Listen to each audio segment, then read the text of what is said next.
What's up, everybody? Welcome back to the AM, guys. Welcome back to 5 Minute Rants. I'm your host, Michael Abernathy, and welcome back to the show predicated on the journey of life and business. Hey, guys, real quick, would you partner with me in spreading the word? If you know somebody whose life would be better by listening to this show, would you share it with them? I appreciate it.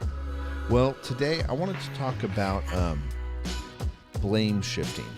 I want to talk about blame shifting because, honestly, blame shifting is one of the fastest ways to either tear down what you're currently doing, or it is one of the number one blocks to keep you from moving forward into what you should be doing.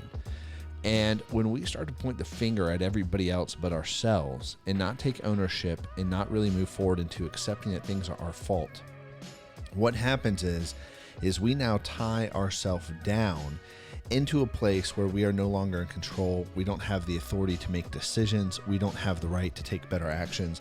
And now we have self-victimized ourselves through blame shifting, blaming coworkers for being late to meetings or always having to fix everybody's problems or whatever's happening, blaming other people, friends, blaming situations. It's the train's fault that I'm late. It's this, it's that.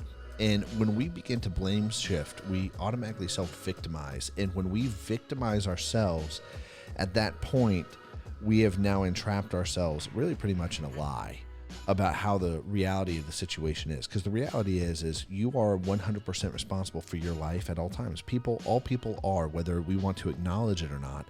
I'm 100% responsible for my life at all times. I'm 100% responsible for the decisions I'm supposed to make or should make.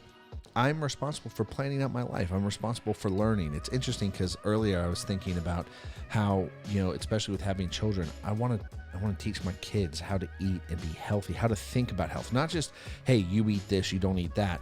Giving right and wrong answers to everything is actually unhelpful to people. It can be extremely hurtful because what matters more is, going back to that old saying, give a man a fish, you'll feed him for a day. Teach him to fish and he'll live for the rest of his life. He'll be able to eat for the rest of his life. What you need to do for yourself is, one, learn to think and be able to think. But then if you're in charge of helping other people or raising kids, like what I'm talking about now, the goal is to help them think, to teach them how to think, how to critically assess situations, how to logically walk through things.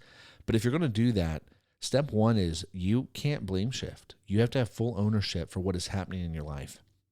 And then you have to have a process, a methodical framework to walk through your thoughts, to walk through the actions you've taken, to understand and identify the problem and the root problem in your life that is either causing the fire, causing the pain, the frustration, whatever it is.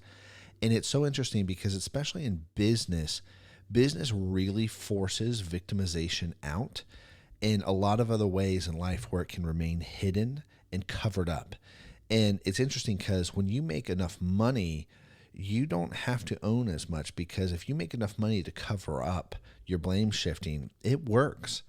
And so the question now becomes do you just want to own because you made a promise to yourself to be a better person? Do you want to own because you made a promise to yourself to be a CEO who actually cares about his people, who actually wants to serve the people underneath him? Do you want to own because you made a promise to yourself that you were going to be somebody different? And that's really where you should be, where we should be. And it really should be making identity choices and then taking actions based on that person that we want to be. And I think that blame shifting is so destructive. It will actually tear down what you're building. So the moment you begin blame shifting, know that you're going backwards. The moment that there's not ownership or acceptance. And when you go through hard situations, or when big problems arise, or different things happen, or you failed, just know, cool, that's the temptation always in front of you, is to blame shift. The question is, will you do it or not? Will you take ownership? Will you see your part in it? Will you see your responsibility in it? And then will you accept your responsibility in it? And that's really the question. This is more of a question of if you are going to accept your responsibility. And it's not to put more weight or burden on you, and it's not to tear you down, but it's really about giving yourself a pathway forward, because if you're responsible for causing it, you're also responsible for changing it. And that's the bigger picture than all of this. Well, guys, that's it for today. So I'll catch you later. Peace.